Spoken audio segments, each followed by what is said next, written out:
점심 맛있게 드셨죠? 네.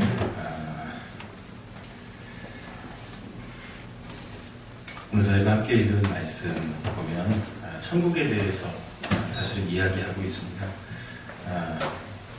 이 말씀 말고 뒤에 쭉 이어서 이제 기록되어 있는 말씀이 이제 천국은 지금 오늘 저희가 읽은 말씀에 기록된 것처럼 작게 감춰진 보화로 설명하고 있습니다. 제가 오늘 하고 싶은 얘기가 그럼 천국에 대한 이야기겠구나 또 이렇게 생각하실 수 있으신데요. 천국 그러면 저희에게 드는 첫 번째 한 가지 생각은 내가 죽으면 가는 곳. 사실 이렇게 저희가 받아들인다는 거죠.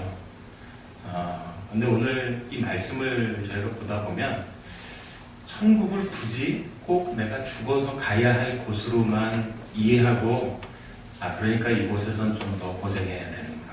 좀 힘들어도 되는구나. 잘 참고 견디면 천국 갈 수 있겠구나. 근데 저는 이런 내세관을 사실 가지고 있고 천국에 대해서 이야기하면 이런 천국을 기대하게 된다는 거죠. 사실은 중간에 좀 이야기할 부분이긴 했는데 저 같은 경우는 어려서부터 들은 말씀 중에 몇 가지 이렇게 잊혀지지 않고 기억되어져 있는 말씀들이 있습니다. 그때마다 제게 은혜가 됐던 말씀이에요. 초등학교 6학년 때 성령의 9가지 열매를 제가 말씀을 들은 기억이 있습니다. 말씀을 전하신 분도 잊어버리셨더라고요. 네. 합신에 계신 조병수 목사님.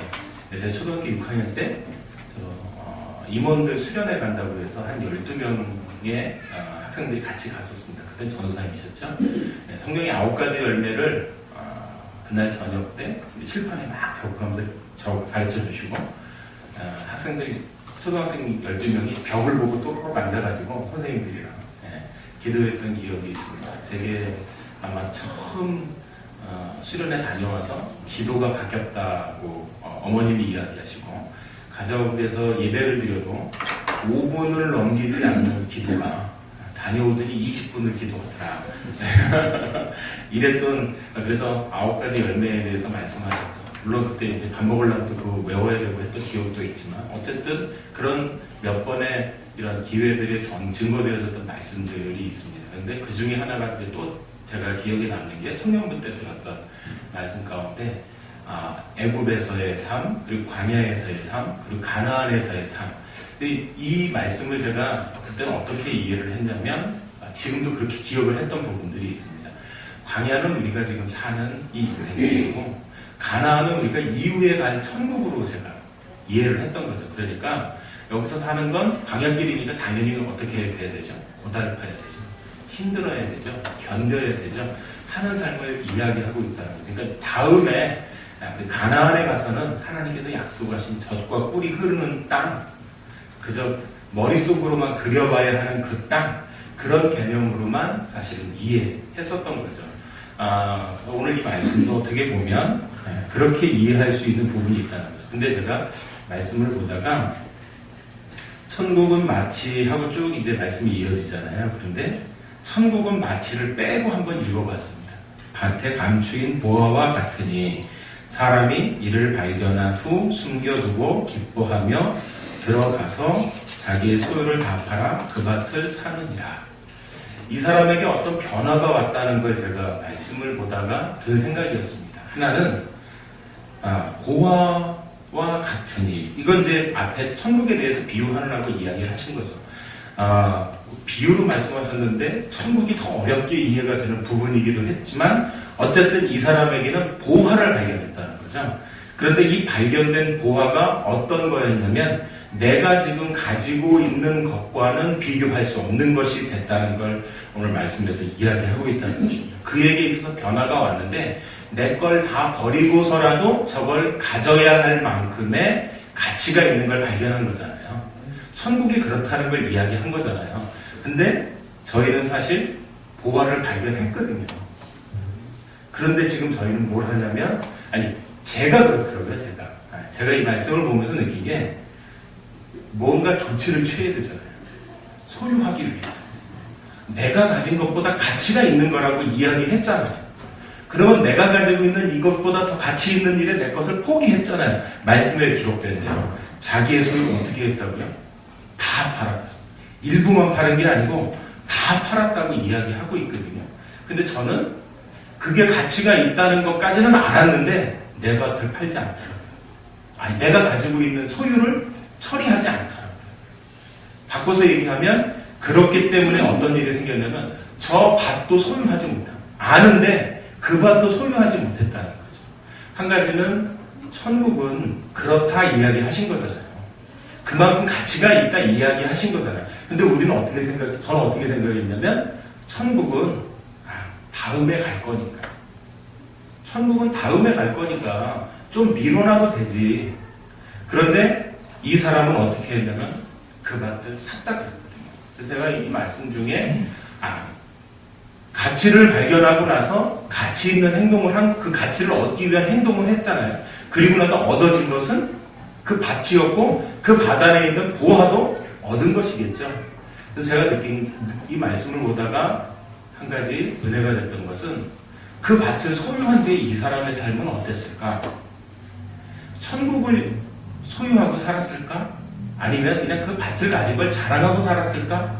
제 마음속에 이 사람의 가치가 보화를 발견하는 그 순간 바뀌어진 거거든요. 바뀌어진 그 삶을 이 땅에서도 뭘 누렸다고요? 천국을 누리지 않았을까? 저 오늘 아침에 목사님 말씀 듣다가요. 내가 오늘 설교를 해야 되나 말아야 되나? 아니 아침에 목사님이 다 이야기를 하시는 거예요. 사실은 우리의 신앙이요. 다 내세적인, 그러니까 이게 불교에서 왔던 다른 종교에서 왔던 이 천국이라고 하는 이 단어 하나만으로도 우리의 신앙은 다 내세적이 되어버렸어요. 지금 당장 우리의 문제가 해결될 이게 아니고 그저 좀 미뤄도 돼. 왜? 천국이라고 이야기하니까 당장 나한테 무엇이 있어서가 아니라 좀 미뤄도 돼 하는 마음이 저희한테 있다. 저 역시도 그렇게 생각을 했고 또 그렇게 말씀을 들었고 그때그때마다의 말씀들을 통해서 깨달은 것들이 있었다는 거죠. 보화를 발견할 때는요, 가치를 발견하게 되어진 것이고 그것 때문에 내 것과 바꾸어도 될 만큼의 놀라운 것들을 깨닫게 되었다는 것이고 근데 그 결과는 더 놀랍게 나타났는데 내 삶도 바뀌었다. 제가 아까 이렇게 말씀드렸잖아요. 아는데 내 걸 못 내려놓는다. 내 걸 가치로 바꾸지 못한다. 제 삶이 바뀔까요? 안 바뀔까요? 안 바꿨는데 다 팔지 않았는데 바뀔 수 있을까요? 바뀌지 않을 거라는 생각이 들어집니다. 내세의 개념 말고 천국에 대한 개념 말고 정말 내가 현세의 삶에서도 내 가치를 그 보화의 가치를 발견하게 될 때 현세의 삶도 바뀐다는 것을 이야기하시는 거라는 생각이 들어졌습니다. 사실 저희는요 다 교회 다니고 있습니다. 적어도 일주일에 한 번. 오늘 이 자리에 계신 분들은 최소한 새벽까지 나오시면 10여 번 이상 청소하러도 오시고 뭐 다른 일로도 오시고 뭐 오신다 그러면 많게 오시면 10번 이상 아니 그 이상도 오시는 어떻게 보면 제 마음속에 1년이면 네, 어마어마한 숫자의 교회를 다녀가셨을 거라 생각이 들어집니다. 근데 또 한 가지는 처음에 교회 오실 때 어떻게 오셨는지 사실 저는 잘 모릅니다. 우리 교회 오실 때도 그랬고 혹시 내가 처음 신앙을 가져서 갔던 교회도 어땠는지 잘 모릅니다. 어떤 분들은 뭐 친구가 데리고 왔다고 이야기하실 테고요. 또 어떤 분들은 몸이 아파서 그러고 있는데 어떤 분이 교회 가면 낫는다더라. 그래서 나오셨던 분도 있을 거고요.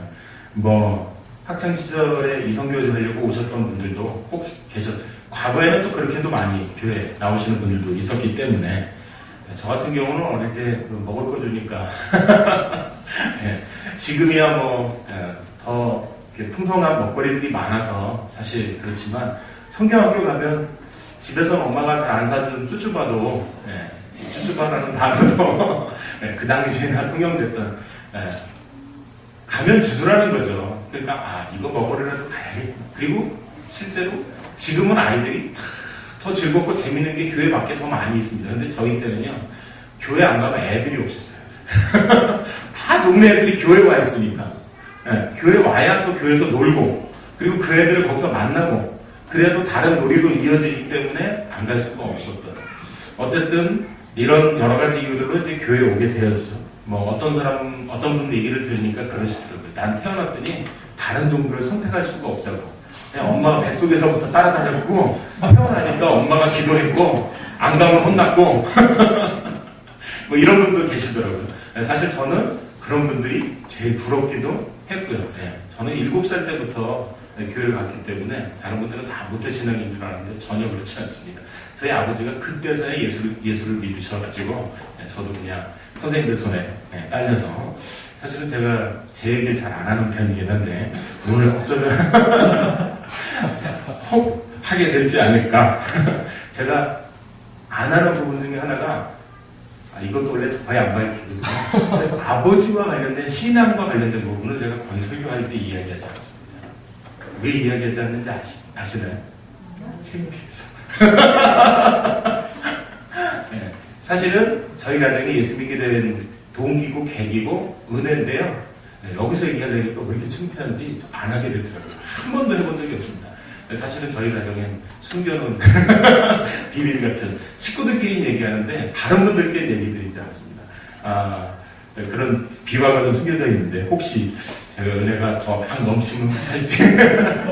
네. 어쨌든 교회를 다니는 동안 예배를 통해서 하나님의 말씀을 통해서 이 세상 어디에서도 얻을 수 없는 것을 얻기 때문에 교회 나온다. 이게 사실은 예배드리고 교회 나오는 이유가 되어야 하는 게 맞는 거거든요. 근데 아침에 목사님 설명 중에 다 있었지만 사실 우리가 그렇지 않음에도 불구하고 예배드리러 오는 경우들이 가끔 제가 그래서 말씀드린 가끔 저희는 전혀 안 그런데 정말 가끔씩 저희한테 나타난다는 거죠. 그렇기 때문에 어떤 분들은 예배에서 교회에서 하나님을 만나는 일들이 가끔 없다 보니까 가끔 찾는 게 생기시죠. 뭘 찾을까요? 세상에서 찾아야죠. 하나님 앞에서 그걸 충족받지 못했는데 그러니까 어떤 분들은 술, 또 어떤 분들은 또 유흥거리, 또 어떤 분들은 더 즐거운 무언가를 위해서 심지어는 마약에도 이렇게 더 많은 즐거움을 얻기 위해서 그러니까 오히려 교회에서 얻어지지 않는 것들을 밖에서 찾게 되는 경우들을 보게 됩니다. 어떤 분들은 또 그러시죠. 내 교회 나오면 이렇게 돈도 잘 번다 해서 내가 교회 왔는데 이렇게 이야기하시는데 세상에서 노력해서 벌 수 있는데 교회에서 기도해서 벌려고 기도하면 더 잘 된다고 해서 오시는 분들 이야기들도 간혹 듣게 되는데 그 방법이라면 차라리 하나님 앞에 기도하기보다는 저희 잘 아는 것처럼 돈 많은 기업들이 얼마나 많이 있습니까? 차라리 그분들 집 앞에 가서 좀 달라고 해보는 게 더 빠르지 않을까. 귀찮아서라도 좀 줘서 보내지 않을까. 물론 많은 사람들이 제재를 가하기도 하겠지만 어쨌든 이처럼 이 세상에서 저희가 살아갈 때 이 하나님과 우리의 관계가 멀어지고 그 사이에 우리 예배나 교회에서의 부분들이 채워지지 않을 때 이 세상에서 하나님의 복이 사라진 상태에서 나타나는 현상들인 거죠. 우리가 하나님의 복으로 채워져 있다면 이런 일들이 안 생길 텐데 그렇기 때문에 우리 삶에 하나님 대신 만족시킬 수 있는 것을 얻으려고 하는 거죠. 세상에서. 왜냐하면 사실 교회 안에서 하나님으로부터 채워져야 할 일들인데 채워지지 않으니까 다른 곳에서라도 내가 만족할 거리들을 찾으러 나가게 되는 거죠. 어떻게 보면 세상은 하나님으로부터 시작되어진 좋은 소식을 필요로 한다는 것을 이야기하고 있다는 것이죠. 제가 어느 교회에 있을 때 거사님 한 분이 막 사무실로 뛰어오시더니 이야기하시더라고요. 뭐 팔을 샀냐고. 아니요, 왼팔을 이야기했어요. 요 앞에 마트가 새로 생겼는데 그 당시 파 한 단의 가격이 뭐 2,500원에서 3,000원을 막 왔다 갔다 할 때였거든요. 근데 뜬금없이 500원에 판대. 네, 500원에 판대 그러시면서 한 사람 앞에 2개씩은 준다고 이제 개업하면서 이제 미끼 상품으로 내놓은 건데 이제 그거 사러들. 그리고 권사님이 저한테만 알려주신 게 아니고요. 모든 분들에게 다 이야기하신 것 같아요. 갔다 오시더니 하는 말은 다 팔았대. 네, 못 구해갖고 오신 거죠. 네, 혹시 사갖고 오시면 저도 좀 가볼까 그랬는데 못 구했다고 그러시니까 갈 이유가 없어졌지만 어떻게 보면요, 우리가 하나님에 대한 이런 부분들에 있어서도 마트에서 판매되고 있는 미끼 상품조차 알리고자 하는 것만큼도 안 되는 게 아닌가. 보니까 어떤 집사님은 어디 가서 맛있는 걸 드시고 오면요, 꼭 목사님 모시고 가시더라고요. 덕분에 저도 이제 가끔 따라간 적이 있는데, 예, 이거 목사님께 해드리십시오라고 제가 말씀드리는 걸로 오해하시면 안 됩니다. 그렇다고 또 이걸 얘기했더니 목사님이 있는데 이제 안 모시고 가야지, 또 이것도 안 됩니다. 예, 무슨 얘기인지 잘 아시죠? 오해가 없으시라는 의미로 말씀을 드린 거니까. 맛있는 음식을 먹고 나도 또 누군가를 찾아서, 또 그 누군가를 찾아서 간다는 거죠. 그런데 저희가 교회를 오고 예배를 하는데 이와 같은 방법들이 우리가 안에서 사실 어떻게 보면 끊어져 있는 거죠. 내가 하나님을 만나고 예배하는 기쁨이 음식점에서의 맛본 음식보다 못한 게 아닌가, 때로는 생각도 들었죠. 마트에서 판매하고 있는 파 한 단의 가격보다도 이야기거리가 내가 없는가 하는 생각도 들어지고, 그러면서 제 마음속에, 우리의 삶 속에 어떻게 보면 그 음식점에 홍보이사가 된 모양, 그쪽에서 뭐 그렇다고 해서 음식을 하나 서비스를 더 주는 것도 아니고, 그렇다고 뭐 다음에 식구들과 한번 더 오세요 상품권을 주시는 것도 아닌데, 그냥 입에 침이 마르도록 맛있다 맛있다 맛있다, 세상에서 음식점은 그 집밖에 없는 것 마냥 그렇게 칭찬을 하잖아요. 근데 우리는 우리의 삶에 그런 부분들에 대해서 다른 누군가와 이야기 나눌 때 내 삶에 역사하셨던 그 하나님, 사실 내가 얼마나 이야기하고 있는가, 내가 그와 같은 삶을, 그와 같은 신앙의 삶을 누리고 있다면 제 안에 못 견뎌서 하고 싶은 이야기들이 많아서, 오히려 맛보다 못한 하나님의 은혜를 나는 어쩌면 예배를 드린다고 하지만 예배 안에서 하나님을 못 만나는 게 아닌가. 아니면 찬양을 드리고 때로는 막 뜨거운 눈물이 창피해서 막 급하게 막 닦아내야 하는 눈물이기도 하지만, 그런 하나님을 왜 난 못 전하는, 못 이야기하는 것이 되어졌을까? 내가 받은 은혜조차도 못 말하게 됐을까? 사실 목장 모이실 때 어떠세요? 나 왜 안 시켜주지? 막 이런 마음이세요? 아니면 나 시키면 안 되는데? 이런 마음이세요? 저는 왜 나 안 시키지? 이런 마음이 돼야 되지 않을까라는 생각이 좀 들어지거든요. 그리고 오히려 이야기하면 집사님은 조금만 짧게 봐. 한 주간 살면서 내가 누린 하나님의 은혜가, 한 주간 목사님의 말씀을 통해서 주셨던 그 은혜를 내가 살려고 했을 때 사실 잘 안 사라지거든요. 그렇지만 하나님께서 또 이런 은혜 주셨어요. 하나님께서 나에게 이렇게 응답해 주셨어요. 또 하나님께서 이렇게 나에게 말씀해 주셨어요. 아니, 때로는요, 그냥 목사님 말씀 듣고 집에 가서 성경 보는데 목사님 말씀하셨던 게 막 떠오르기도 하고, 저도 그 말씀을 보고 왔는데 오히려 목사님 말씀 중에 또 이렇게 전달이 되면, 그래서 오늘 그 말씀 보게 하셨구나. 네, 뭐 은혜가 되는 거죠. 이야기하고 싶은 데가 얼마나 많겠어요. 사실 할 얘기가 없는 거죠. 할 사람이 없는 거지. 할 얘기가 없는 게 아니고 할 얘기 많은데 할 사람이 없는 거지. 네, 사실 조금 곁길로 걸기는 했는데요. 다시 저희가 돌아오면 교회가요, 그러다 보니까 이제 교회 안에 사람을 불러들이는 방법들을 찾더라고요.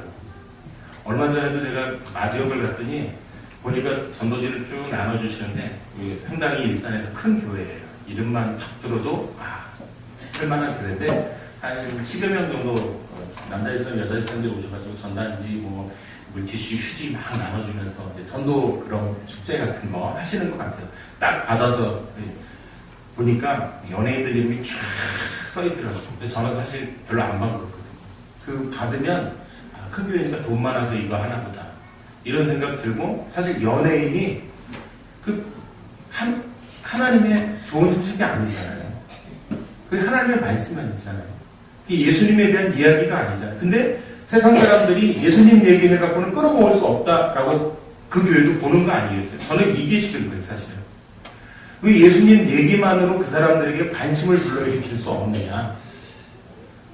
보니까 뭐 연예인들, 당대 이름 있는 신앙인들 불러서 내세워놓고 그들이 당대의 인기 스타이긴 하지만 그들이 예수님을 대체할 수 있는 거 아니잖아요. 근데 전도지에는 그 사람들 이름이 시간별로 각종 연예인들이 다 차라리 저 돈을 선교를 하지. 제 마음은 그렇습니다. 예. 보면서 안타까움이 들었거든요. 그렇게라도 해서 뭐 해야겠다라는 생각 때문에 그렇게 하셨을 거라는 생각은 들지만 제 마음속엔 이들이 예수님을 대체할 수 없다.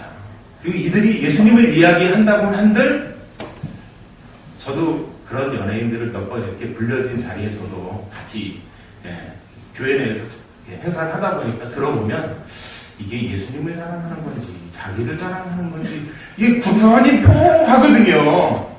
다 하나님께서 해주셔서 이렇게 됐습니다. 그러는데 어떻게 보면 자기가 큰 차 타는 것도 스타킹 나와갖고 한순간에 막 이렇게 뜬 스타가 교회 와서 막 행사하면서 간증을 하는데 가만히 들어보니까 이건 하나님을 이야기한 것 같은데 자기는 그래서 막 억대에 막 스포츠카를 타고 쫙 교회 왔더라고요.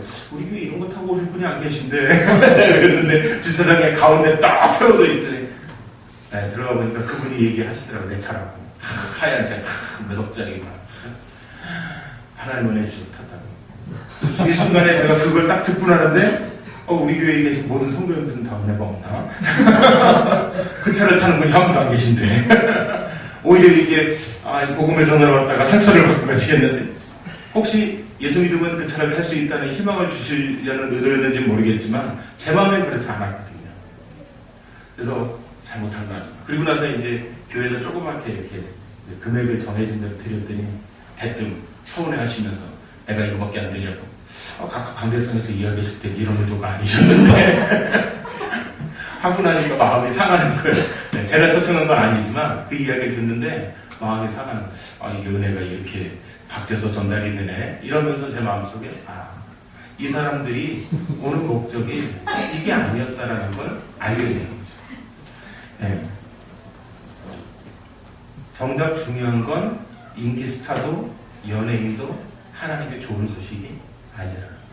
그런데 교회가 어떻게 사람을 불러 모으려다 보니까 방법적으로 이렇게 변해져 있는데 저는 바른 방법이 아니라고 생각을 하고 마음이 안타까웠다.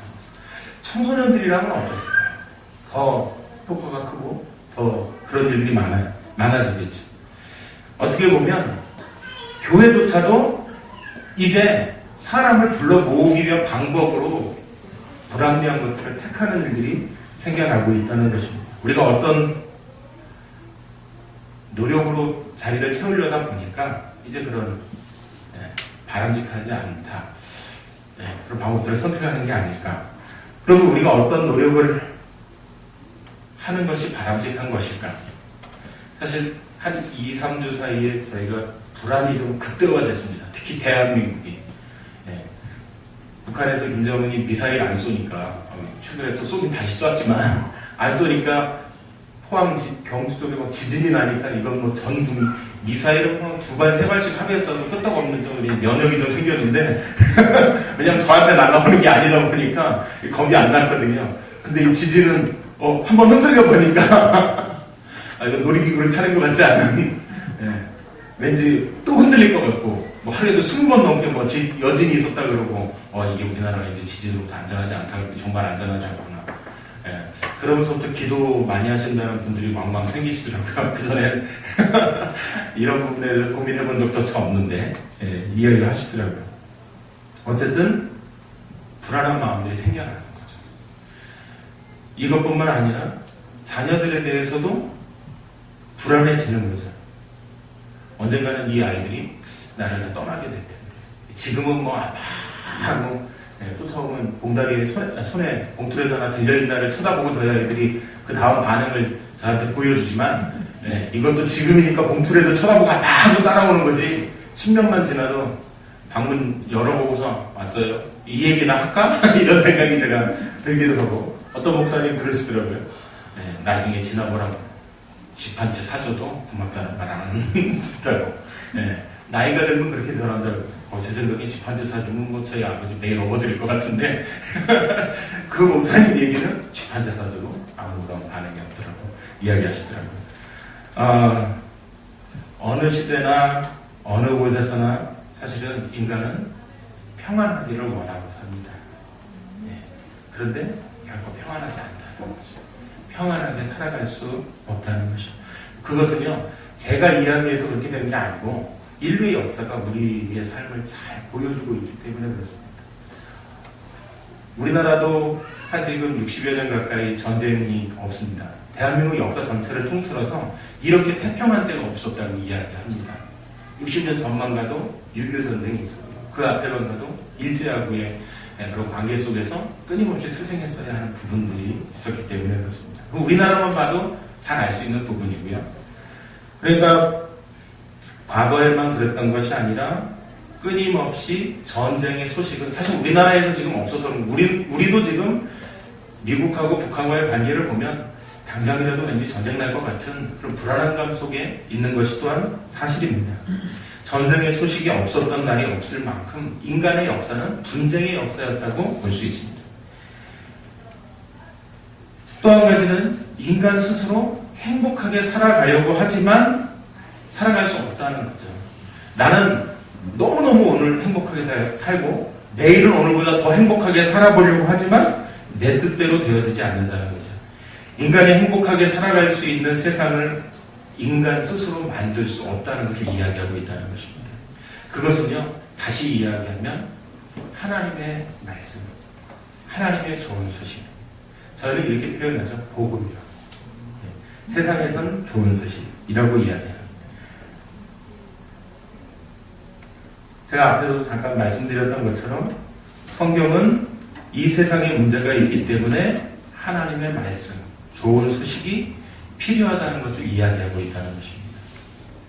사실은 이 세상은 좋은 소식이 필요합니다. 진정한 복음이 필요합니다.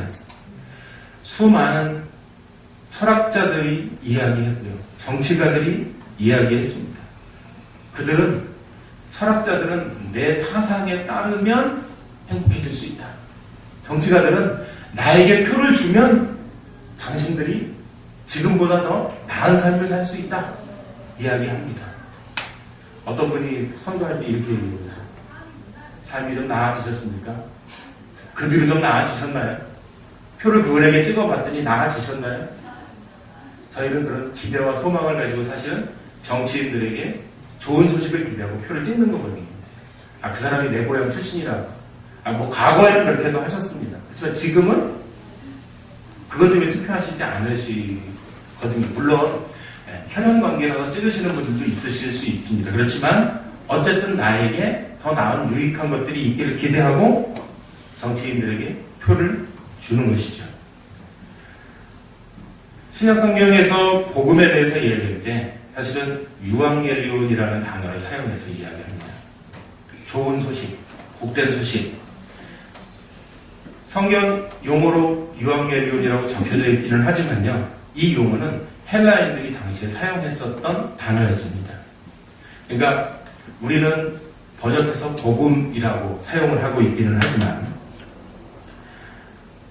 세상에서는 좋은 소식, 또 다르게 표현한다면 복된 소식 정도로 이해할 수 있을 것입니다. 그들이 사용했던 그 단어를 성경이 가져와서 쓰게 되어지니까 복음으로 저희가 이해하고 복음으로 받아들이고 복음을 사용하게 되어서 다른 종교에서도 쓰지 않고 기독교적인 독자적인 용어인 것처럼 이해되어지고는 있지만 사실은 밖에서 쓰던 언어를 저희가 쓰고 있기 때문에 그쪽에서 잘 안 써서 이제 오히려 좋은 소식, 복된 소식 이야기하지만 앞에서도 말씀드렸던 철학가, 정치가들의 이야기들이 우리에게 정말 좋은 소식이 되어졌는가? 로마를 통해서도 봐도 끊임없는 내전들이 있었습니다. 전쟁에서 이 승리를 이야기할 때 그것을 좋은 소식, 그들이 이야기한 바로 이 유앙겔리온이라는 단어를 그때 그들이 사용을 합니다. 전쟁이 끊어지고 이제 평화가 찾아오기를 기대하고 쓰여졌던 단어가 바로 이 단어였습니다. 그러나 전쟁이 끝이 나고 내전이 끝이 났다고 그들에게 정말 좋은 소식이 되어졌는가? 그렇지 않다는 것이죠. 또 다른 분쟁이 그들 가운데 있었다는 것을 이야기하고 있고요. 정치가들은 더 좋은 세상을 만들겠다고 이야기하지만 저희가 기대하는 것만큼의 좋은 세상으로 과거보다 변했습니다. 그렇죠. 뭐 저 어렸을 때만 해도 정치인들이 투표가 있을 때에만 얼굴 비치고 그때 나타나지 않았습니까? 지금은 그래도 길에서도 가끔 만날 수 있는, 지난번에 보니까 전철역 내려가다 보니까 서울시장도 전철역 타고 내려가더라고요. 그래서 시차를 나오신 것 같긴 한데, 하여튼 비서 두 명하고 더욱더 내려가는데 낯이 익어서 제가 깜짝 놀라긴 했습니다. 지하철에서 시장을 보다니. 바뀌어지긴 했지만 근본적으로 해결되지는 않았다는 것이죠. 많은 철학자들이요. 저희가 해겔이라고 하는 철학자도 역사가 발전하면 발전할수록 좋아질 거다 이야기합니다. 그래서 그걸 기대했던 거고 또 많은 사상가들이 그렇게 될 걸로 기대했기 때문에 지금 변한 모습들도 있기는 하지만 결코 우리가 기대하는 것만큼의 변화가 없다는 것이죠. 세종대왕이요. 한글을 만들어주셔서 저희가 참 유형을 사용하고 있잖아요. 근데 해시계 하나 만들어 놓고 아마 팔짝팔짝 뛰셨을 것 같아요. 근데 그 당시에 세종대왕이 스마트폰이 없어갖고 고민하셨을까요? 카톡이 안 된다고 고민하셨을까요? 서찰 하나 보내면 한 달쯤 걸려야 자기에게 돌아오는 그걸 보고 고민하셨을까요? 오히려 지금 계셨으면 그랬겠죠. 왜 핸드폰 이름은 다 영어로 돼 있냐고. 우리 이름으로 바꿔보라고 하시지 않았을까 하는 생각이 들어지기도 하는데, 저 어렸을 때만 해도 동네 어른들과 저녁 식사 한번 하려고 그러면 집집마다 가서 초인종 누르고, 저희 아버지가 오시래요. 못 간다. 아버지한테 와서 못 오신대요. 그러면 다시 가서 모셔와라. 지금 같으면 카톡도 보내고 전화도 하고 너무 편한 세상이 되어졌죠. 세상은 발전하는 듯 보여집니다.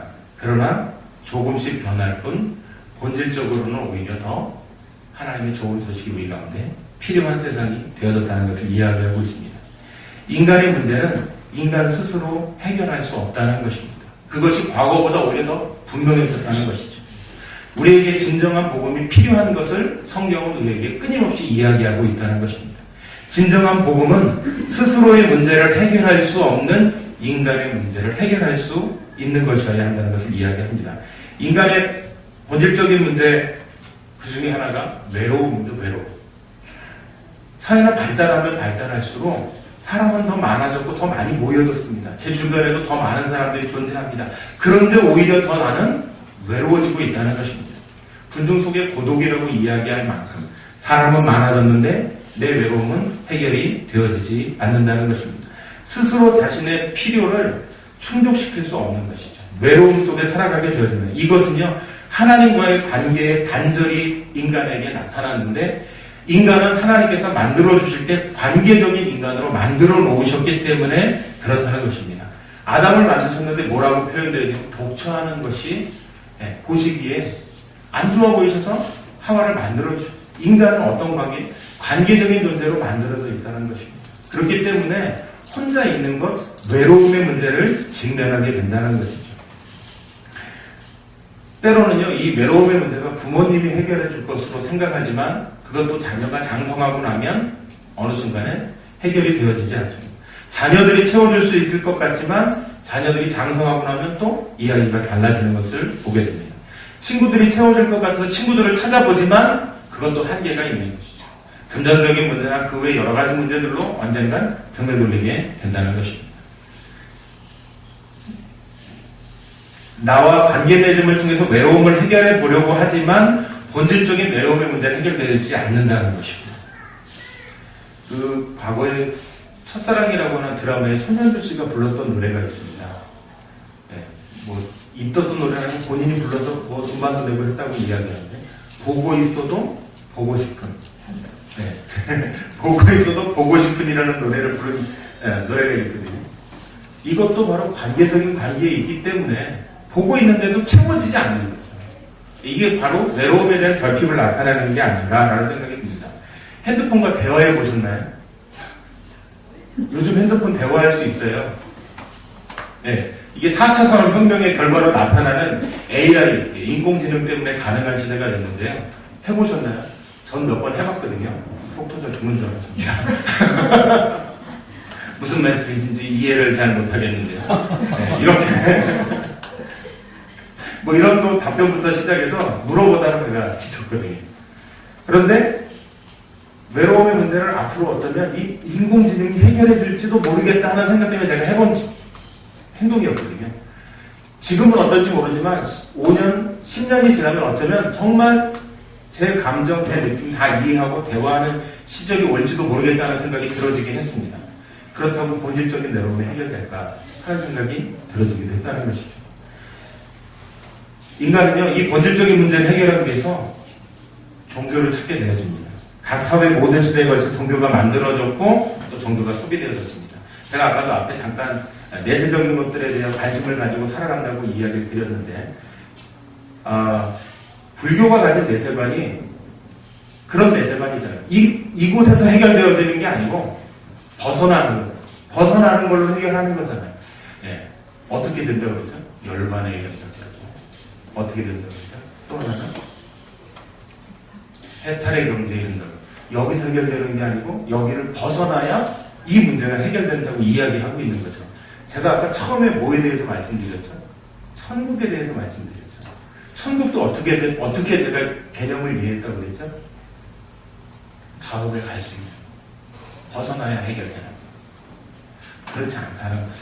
오늘 예수님께서는요, 우리의 본질적인 문제 가운데 역사해 주는데 이게 참된 복음의 역사는 우리의 현재의 삶에서 나타난다는 걸 이야기하고 있습니다. 종교는 끊임없이, 제가 여기서 얘기하는 종교는 기독교를 제외한 종교를 이야기하는 것입니다. 더 많은 욕망을 추구하게 되어집니다. 그리고 그것이 채워질 것으로 착각하게 되어집니다. 아니, 이곳을 벗어나야 이루어진다고 이야기합니다. 그런데 나는 실제로 현재에 존재하고 있거든요. 그런데 더 외롭거든요. 더 허무하거든요. 더 불안하거든요. 그래서 찾게 되는 것이 그 문제를 해결할 수 있는 또 다른 방법. 허무함을 해결하기 위한 또 다른 방법. 불안함을 해결하기 위한 또 다른 방법. 그것은요, 쾌락으로밖에 갈 수 없다는 거죠. 술의 문제가 왜 대두가 되냐면요, 그 허무함을 이겨보려니까, 그 허무함을 내 스스로 해결해 보려니까 찾을 수밖에 없는 거예요. 마약이 어떻다고. 내가 닫혀져 있는 그 공허함의 문제를 해결하려니까, 그거 하니까, 제가 군대 가 있을 때 그 약물 중독된 친구가 하나 부대에 왔었거든요. 얘가 그러더라고요. 부탄 이걸 이용하면 자기 손에서 불이 나간대요. 경험해본 적이 없었고 무슨 의미인지 전혀 이해 못했어요. 근데 그 친구하고 밥 먹고 나서 시간 남을 때마다 간혹 이야기를 해보니까 환각 상태에 이르면 가능하겠다는 생각이 들어요. 그러니까 이 공허함을 이기기 위한 방법, 마약이 바로 이렇게 환각 상태에 이르니까 내가 하고 싶은 것, 내가 바라는 것을 이 환각 상태에서 그걸 이뤄내는 거죠. 자기 머릿속에 그려내는 거죠. 뇌는 점점 기능을 잃어가는 거고, 마약을 할 때마다 뇌의 기능은 사실 상실되어 가는 거거든요. 어쨌든 내 힘으로 해결할 수 있는 본질적인 문제는 해결할 수 없다는 것입니다. 인간에게 이런 문제가 생겨졌을 때 그 문제를 해결하는 방편들로서 해결하는 방법들은 쾌락으로밖에는 결정지어지지 않는다는 것이죠. 또 하나는 본질적인 문제에 있어서 아까 말씀드렸던 외로움, 공허감, 또 다른 것은 저희가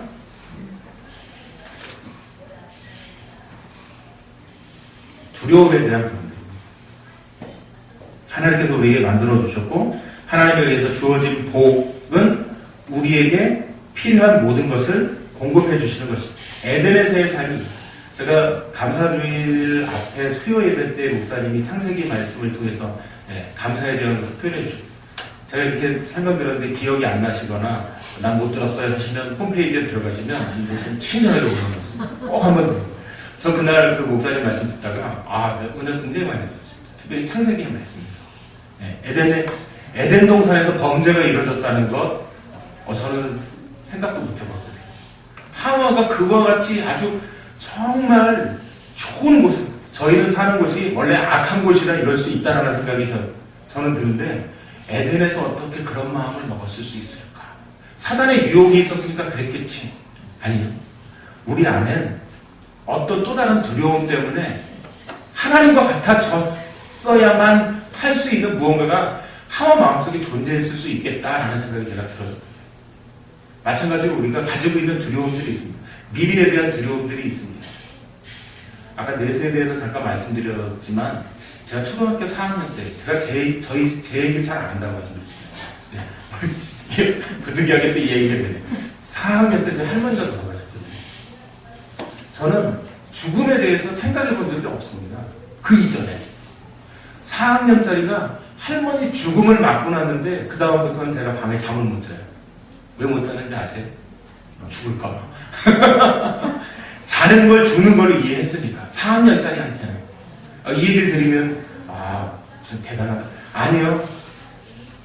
오늘 저녁까지 저희한테 밥을 해주셨던 할머니가 자고 있었는데 누가 막 노래를 불러요. 눈 떠보니까 우리 집에 몇 사람 없는 집에 그 좁은 집에 성도님들이 오셔가지고 찬양을 부르시는 거예요. 할머니 돌아가셨습니다. 이제 추워서 깬 거거든요.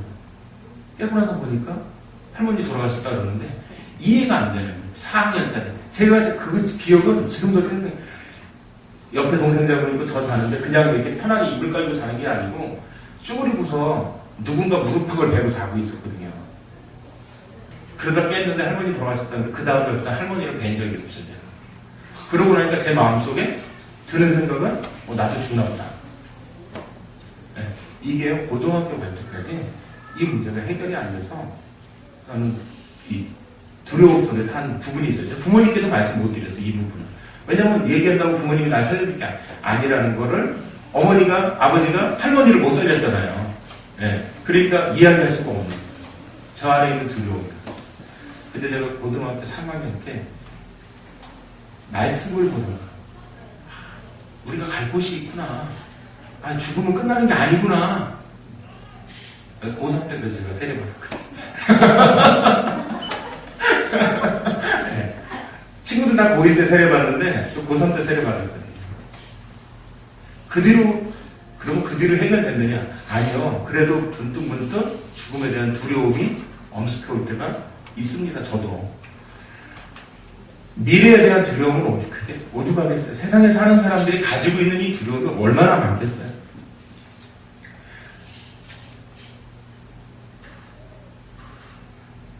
사실은 우리가 이와 같은 하나님의 보기에서부터 멀어진 삶은요, 하나님 앞에 우리가 반역이 있기 때문 아니겠어요.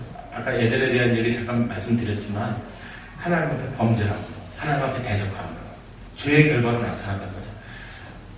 원래는 하와가 목적했던 건 뭐였죠? 하나님과 같이 갖다지는 거예요. 결과는 어떻게 됐죠? 에덴에서 쫓겨나는 거죠. 죄의 결과는 더 하나님과 멀어졌고 하나님에 대한 저주의 결과들로 살아갈 수밖에 없게 된 결과들이 있다는 것입니다. 인간은요, 그래서 외로움, 허무함, 두려움 해결하기 위해서 스스로 노력한다는 것입니다. 우리도 그런 노력들 속에 살아가고 있다는 것이죠. 하지만 해결해 보려 해도 해결되어지지 않는다는 것입니다. 유일한 인간의 이러한 문제를 해결할 수 있는 방법은 예수 그리스도임을 성경은 우리에게 말씀하고 있다는 것입니다. 그래서 우리에게는 구원의 소식, 좋은 소식, 복음이 필요한 것임을 성경은 이야기하고 있습니다. 그 구원의 소식은 우리 인간에게서 나올 수 없다는 것이 역사 속에서 제가 쭉 말씀드렸다. 제가 뭐 역사를 얼마나 많이 알겠습니까? 제가 책을 봤어도 얼마나 많은 책을 봤겠습니까? 역사학자 박사님들에 비하면 진짜 세 발의 피. 고등학교 시간에 제가 역사에 관심이 많아서 선생님들하고 몇 마디 더 나눴다고 해도 짧은 역사 지식밖에 가지고 있지 않습니다. 그 뒤에도 역사에 관심이 많아서 책을 보았다 하더라도 사실 짧은. 근데 그 역사 안에서도 이야기하고 있는 것, 인간의 노력들이 더 나은 것들을 만들어내지 못했다고 하는 것을 역사 속에서 발견할 수 있다는 것이죠. 왜냐하면 더 나은 발전은 이뤄내긴 했지만 완벽한 무언가를 만들어내지는 못했기 때문에 그렇다는 것입니다. 성경은 이야기하고 있습니다. 인간의 모든 문제는 하나님의 다스림을 떠나 반역한 것에부터 시작되어졌다는 것이죠. 성경은 이스라엘 민족을 통해서 하나님께서 세상을 어떻게 구원할 것인가 하는 소식을 말씀하고 계시다는 것입니다. 하나님의 구원 소식, 복음의 핵심은 두 가지입니다. 저희 길어져갖고 요것만, 요 두 가지만 말씀드리고 정리하도록 하겠습니다. 하나는 하나님께서 인간의 반역을 뒤집고 다시 세상을 다스릴 것에 대해서 말씀하고 계십니다. 이사야 52장 7절 말씀에 좋은 소식을 전하며 평화를 공포하며 복된 좋은 소식을 가져오며 구원을 공포하며 시온을 향하여 이르기를 내 하나님이 통치하신다. 다스릴 것에 대해서 말씀하고 있다. 이 말씀 보면 내가 하나님의 다스림을 받고 살아가는가? 나한테 물어봐야 할 질문.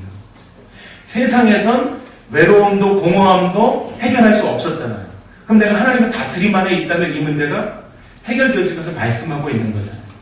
또 하나는 이스라엘에게 계시된 메시아를 통해서 구원이 성취될 것을 말씀하고 있는 것입니다. 이사야 53장 6절 말씀에 여호와께서는 우리 모두의 죄악을 그에게 담당시키셨도다. 사실 어쩌면 저희가 가지고 있는 근본적인 건 죄의 문제예요. 하나님 앞에 반역한 것이거든요. 근데 누가 담당하신다고요?